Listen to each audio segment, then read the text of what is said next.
Pesawat ini mendarat setelah 37 tahun di langit. Pan Am 914 pada 2 Juli 1955, sebuah pesawat melakukan take off dari New York City membawa 57 penumpang dan 4 kru pesawat menuju Miami, Florida, Amerika Serikat. Pada awalnya, pesawat tersebut terlihat normal-normal saja, tetapi ada sesuatu yang janggal setelahnya. Tanpa komunikasi maupun peringatan, pesawat Pan Am 914 menghilang dari layar radar, dan tidak ada satupun orang dari control tower di New York bisa menghubungi pilot maupun personel lainnya. Kejadian itu membuat pesawat hilang begitu saja. Pihak berwenang pun bingung atas kejadian ini dan berupaya untuk mencari pesawat hilang ini. Bahkan mereka sudah berasumsi hal yang terburuk yang dapat terjadi pada Pan Am 914, entah itu malfungsi dari pesawat, kesalahan pilot, maupun pesawat jatuh. Walaupun pihak berwenang sudah berusaha semaksimal mungkin, mereka tidak dapat menemukan pesawat itu, baik dari jejaknya, puing-puing pesawat, mayat, maupun barang dari penumpang Pan Am 914.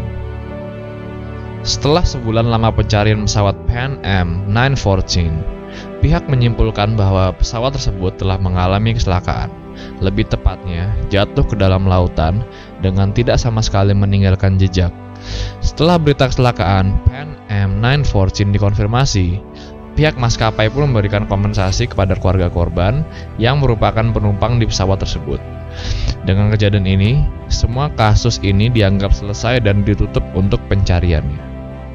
37 tahun berlalu, semuanya berubah. Pada tanggal 22 Mei 1992, ATC atau Air Traffic Controller di Bandara Udara Caracas, Venezuela, menemukan pesawat misterius memasuki kawasan bandara. Anehnya, pesawat tersebut belum terdeteksi di radar Bandara Udara Caracas, melainkan para karyawan yang bekerja di ATC dapat melihat pesawat tersebut dengan mata kepala mereka sendiri. Lebih tepatnya, pesawat itu adalah DC-4 McDonnell Douglas, pesawat yang sangat tua dan memakai baling-baling.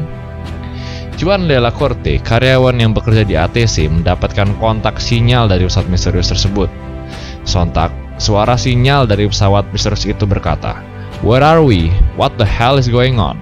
Atau, "Di mana kami? Kami sedang berada di mana?" Pilot dari pesawat misterius itu bertanya kepada de la Corte. Pesawat misterius itu memberikan informasi kepada de la Corte, "We are Pan American Airways Flight 914 from New York to Miami with a crew of 4 and 57 passenger." Kata-kata tersebut membuat controller di ATC terdiam sejenak mendengarkan kabar tersebut. De la Corte yang berusaha tenang bertanya kepada pilot Pan Am 914.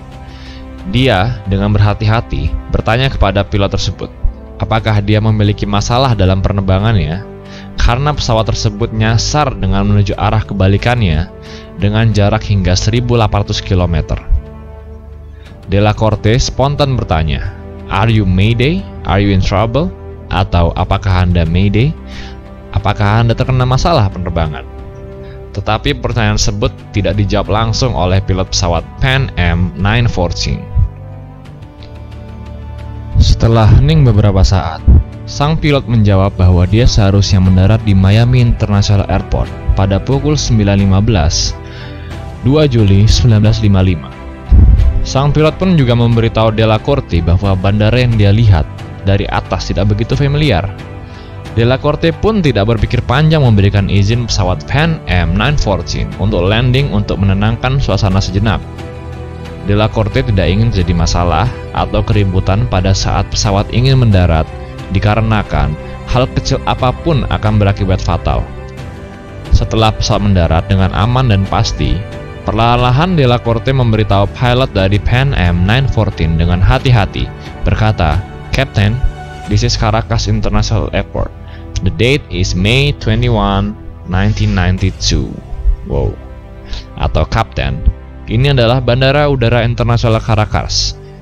Hari ini, tanggal Mei 21, 1992.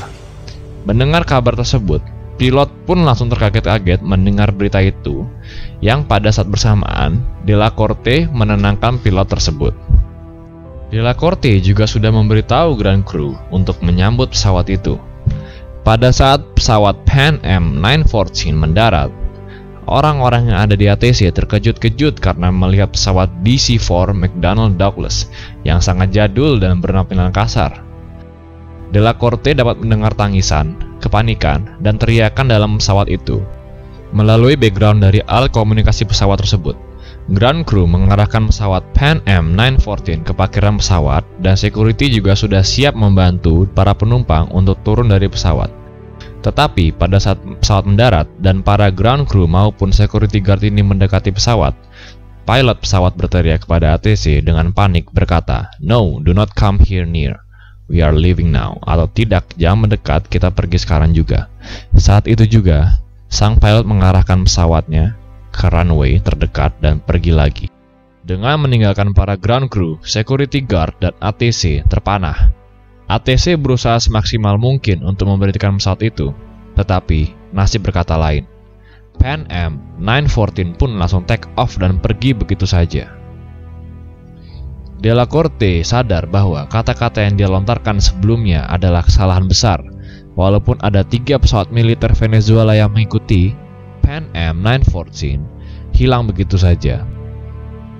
Pesawat itu hilang begitu saja tanpa jejak, baik secara visual maupun hilang dari radar kemiliteran Venezuela. Sebentar. Cerita yang sangat absurd dan tidak logis bagi kita. Dan ternyata memang absurd, karena cerita ini adalah hoax atau 100% palsu. Seberapa bagus sebuah cerita dikarang dan dibuat serealistis mungkin, tetap saja merupakan berita hoax. Ya, cerita dari pesawat yang menghilang selama 37 tahun ini adalah hoax. Itulah mengapa kita sebagai masyarakat harus memiliki tanggung jawab penuh atas tersebarnya berita-berita seperti ini.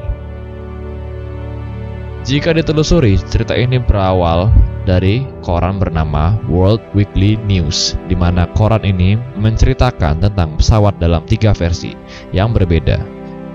Berita-berita yang ada di koran ini memiliki kecacatan dalam hal akurasi, membuat para membacanya berpikir ulang apakah cerita ini benar terjadi atau hanya sebuah karangan. Dan ini 100% hoax.